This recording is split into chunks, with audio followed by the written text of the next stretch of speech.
Bapak Presiden yang kami hormati, Indonesia pada tahun 2045 adalah Indonesia yang kokoh, kompetitif, dan sejahtera. Tempat bagi warga negara Indonesia mendapatkan akses yang adil dan merata melalui pembangunan ekonomi, inklusi sosial, dan perlindungan lingkungan.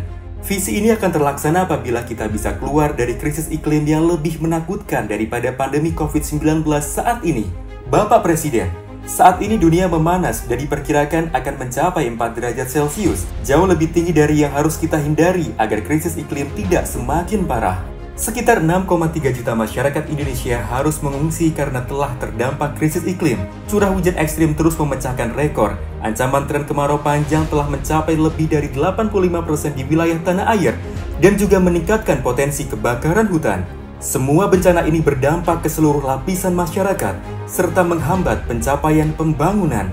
Bapak Presiden, krisis iklim tidak pandang bulu. Tanpa kapasitas dan kesiapan yang memadai, krisis iklim memperburuk ketimpangan ekonomi, sosial, gender, dan antar generasi. Bapak Presiden, kami paham bahwa perhatian Bapak besar pada kebutuhan investasi demi menaikkan tingkat kesejahteraan Indonesia. Namun, rambu pengaman sosial, lingkungan, dan tata kelola yang kuat dan terintegrasi menjadi prasyarat mendasar agar Indonesia mampu menarik investasi hijau yang menjadi tren dunia terkini. Bapak Presiden, kami berbesar hati karena Indonesia ingin mencapai net zero emission untuk mencapai tujuan global 1,5 derajat Celcius lebih cepat tahun 2060. Namun, kami masih melihat porsi penggunaan batu bara dalam strategi jangka panjang rendah karbon berketahanan iklim 2050 yang sangat besar. Padahal, potensi energi terbarukan Indonesia begitu besar dan belum dimanfaatkan secara maksimal.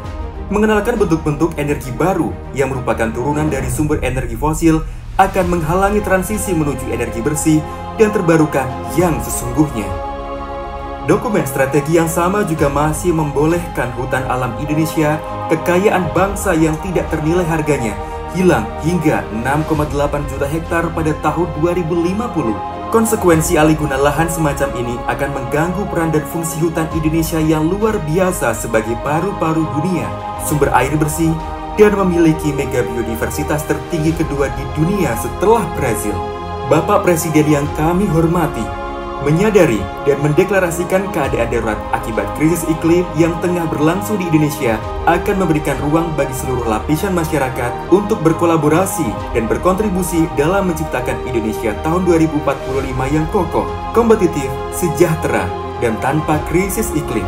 Kami percaya kepemimpinan yang kuat akan mengeluarkan kita dari krisis iklim. Oleh karena itu, kami meminta Bapak Presiden untuk mengeluarkan dan menjalankan secara sungguh-sungguh kebijakan yang transformatif, menyeluruh, lintas sektoral, saling terhubung, dan konsisten sebagai berikut. 1.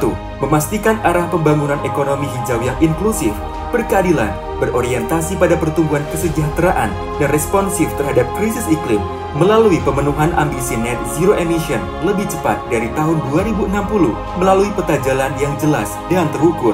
2. Memastikan peralihan segera dari sumber energi berbasis fosil seperti batu bara dan turunannya menuju energi terbarukan dengan kebijakan transisi energi yang inklusif, terdesentralisasi, terukur, dan berkeadilan. 3. Memastikan penguatan upaya perlindungan ekosistem alam, termasuk menghentikan alih guna lahan yang tidak selaras dengan aspirasi Indonesia mencapai net zero emission lebih cepat dari tahun 2060.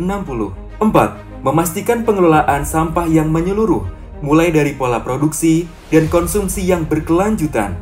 5. Memastikan Indonesia menjadi negara tujuan investasi hijau yang inklusif, berkeadilan, dan berkelanjutan dengan memperbesar insentif aliran pendanaan hijau dan disinsentif pendanaan kotor.